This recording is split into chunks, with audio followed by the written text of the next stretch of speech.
The Snail and the Whale by Julia Donaldson.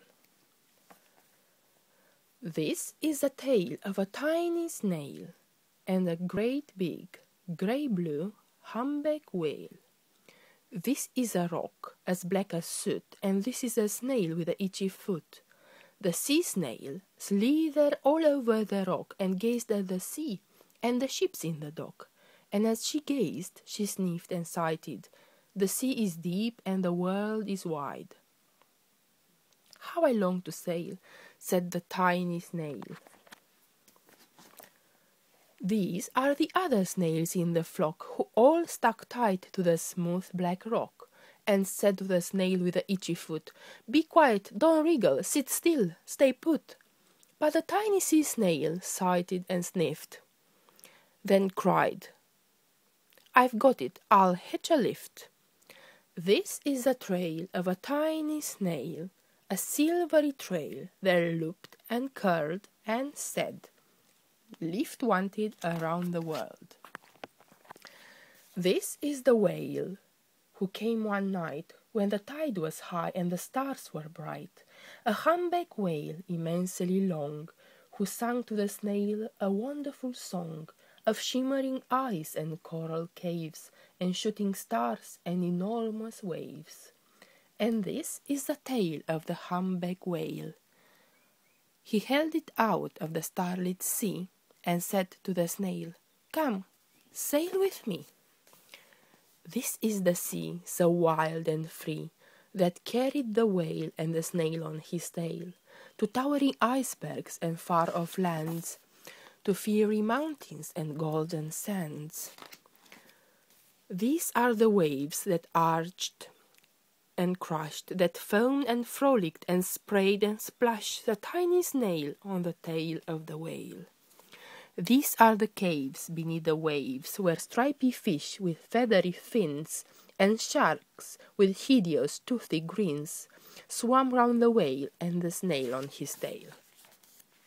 This is the sky, so vast and high, sometimes sunny and blue and warm, sometimes filled with a thunderstorm, with zigzag lightning flashing and frightening the tiny snail on the tail of the whale.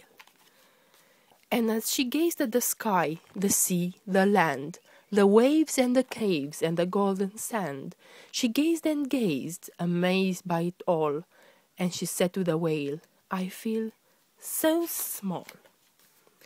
But then came the day.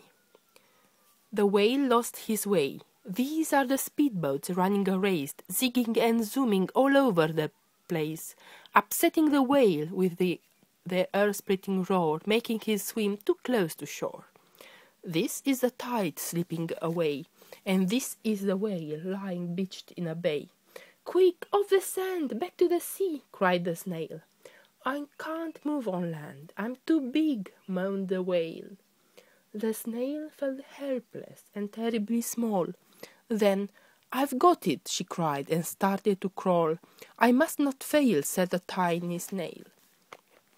This is the bell on the school in the bay, ringing the children in from their play.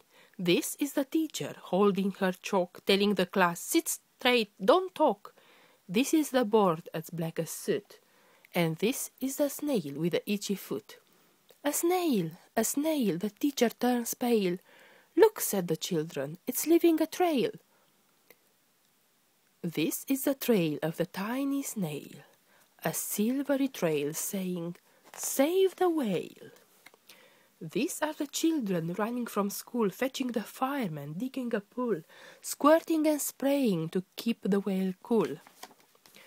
This is the tide coming into the bay, and these are the villagers shouting "Hooray!"